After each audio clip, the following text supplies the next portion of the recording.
is alive, my spirits are rising high. When I'm with you as we start to fly, I follow my path, a story with you. Your fuzzy hair makes me think of feather in the soft morning breeze. Your way attracted me long ago, till I was free. My heart is alive, my spirits are rising high. When I'm with you as we start to fly, I follow my path, a story with you.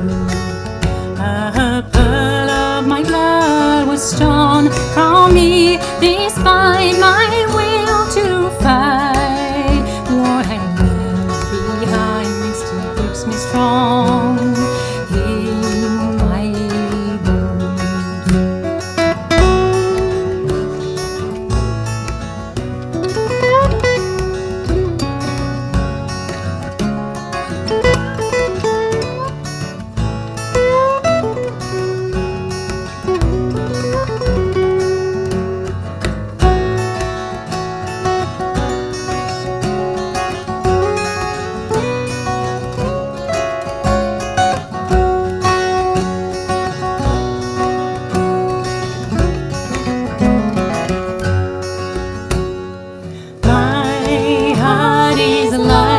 My spirits are rising high.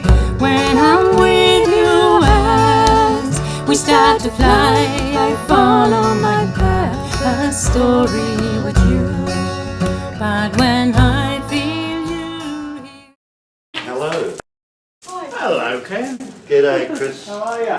Great to see you in your shop. That's right. Hello, Retta. Hi, Ken. Good to see you. I see you're having an early morning Glen Moray. Oh, you've got a good nose.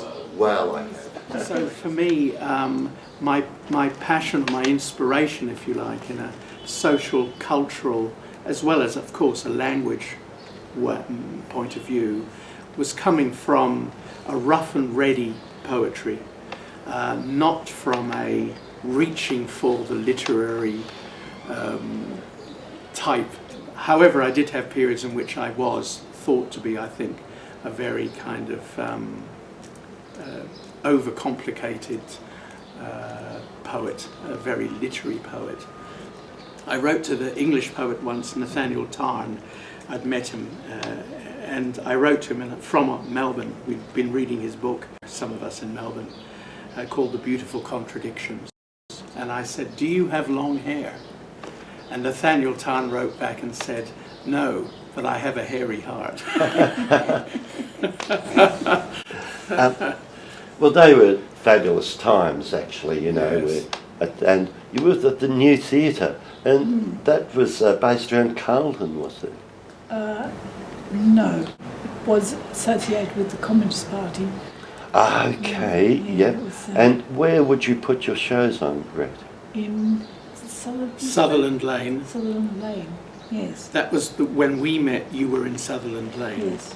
And Bill Beard was a member of that theatre, and the late yes. Frank Bren was a member of that theatre. And it was the younger, the younger and perhaps lesser part of New Theatre Australia. Its headquarters were probably in Sydney. Yes, definitely Sydney. And but someone like, you know, like a friend of the theatre, like Margaret Roadnight, would be in its, maybe in one of its productions as a singer. Yes. Reedy River, perhaps. Maybe not. Death of Bessie Smith. Well, she was in The Death of Bessie Smith, Yes. so she sang Bessie Smith songs in Edward Albee's The Death of Bessie Yes. Smith, 1967. Wow. So, and you were in that? No. No, but you were in something. Can't remember And now. Lawson. You were in Lawson. Yes. And you were the Salvation Army girl. That's right. Yes. Yes. Schnapps. All right. Yeah.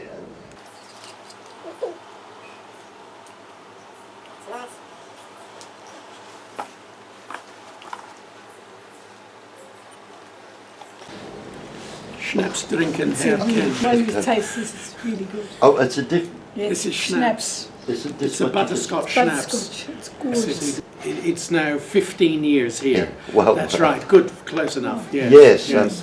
What have been like highlights? Because you've had many book launches. That's right. Highlights, It's very hard things to that stand name out. one, really. There'd be a series of There have been things some that- high. There have been Yes. high. I mean, although it's invidious to kind of separate out, Yes. you know, to distinguish, there have been some major events. I mean, for example, the big reads were fantastic, and those that the kind of germ of a big read, an aspect that it shared with the big read was your big voice, yes. Big voice chorus. big voice That was chorus. Yes. great. Now that Yes. kind of ensemble poet in Flinders Street, and we possibly had 2 or 3 of those over a run of years. Wasn't here? We possibly had one here as Yes. well. I can see them Yes. lined up Yes, there, me too. but that could also have been in Flinders Way Arcade. But then the big read was a fabulous event, Yeah. and some of those big events, you and Ian McBride, Yeah. Jennifer Harrison Yes, was part yes. of it, with Ken, yourself, that it would be like buy a book, read a poem, celebrate. But then there were the memorial events, like the Dorothy Porter Memorial event, which filled the shop and some of the hallway. I'm not surprised. That was amazing. Shocking. Not an expectation, but these, you know, breast cancer hovers, it hangs around. And interestingly enough, Loretta had been admitted to the Peter Mac Yes. on the day in the evening that we had the Dorothy Porter. And I think Andrea Goldsworthy Smith, Andrew Goldsmith. Yeah. Goldsmith, said that this irony, that the fact had not been lost, that Loretta was now dealing with her breast cancer on the day that we were celebrating the life of, or grieving Dorothy. So that was very interesting. Lots and lots of interesting local poets. The Ashbury. The John Ashbury Celebration. Memorial reading was a panel. That was very interesting. Jerome Rothenberg, with his whirly stick, at the age of 80-something, gave us at 90, gave us like a selected works. He spoke for about an hour.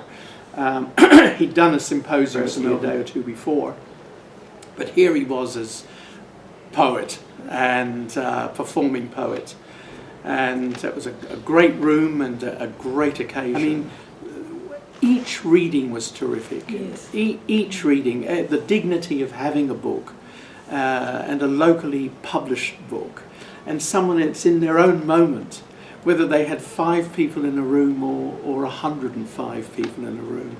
It was to be celebrated, really. I did like the proposition that you and McBride made to me over the counter at downstairs in Flinders Street several years ago, so it would have to be in the 90s, I imagine. And you both said, McBride and yourself, that you were disappointed in a divide that seemed to be growing, notwithstanding the generosity of the performance poets or the spoken word poets, whatever was the word at that time. You felt that if you had a category or a name, a title, like poetry in public, that took care of this silly discrimination of page and stage, page or stage. And I agreed, because it was the generosity of the people who kept the readings going, their generosity that allowed poets that are very close to the Academy, always have been, people who are very serious about writing the poem and rather less knowing about performing a poem, but they could be with the people whose main they mainly concentrated on how that poem sounded out loud into a public space. Of course, that touches all sorts of elements in, let's say, traditional or non-performance poetry. One's very aware of why is a line that length of a line. That line is going to turn at some stage. It's made up of sounds, it's sound and sense. So all of those things are within traditional poetry, but certain parts of those knowledge, is emphasized in the spoken word. But I haven't been a follower of spoken word as spoken word. I think when I first heard some people read way back, 70s and 80s, I felt that it was more like, would have a word like cabaret. It sounded like cabaret. And for me, I'm interested in categories, but not in a kind of mutually excluding way. I just notice that is that, and this is this. I do feel, though, that they should meet, and they do meet. Yeah. I think they do. Melbourne's got a fabulous history of poetry venues. Wonderful. Okay, everybody, thank you ever so much for coming. You probably know the rules. None of the poets are getting paid. Every poet's reading for 2 minutes or less. No such a treat to see so many fine poets here. It's living proof that the Victoria Police day release system is well enthroned.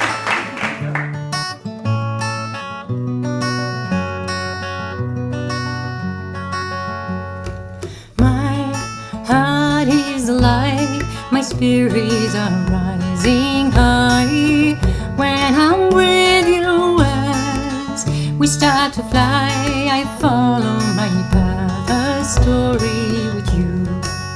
Your fuzzy hair makes me think of feather in the soft morning breeze. Your way attracted me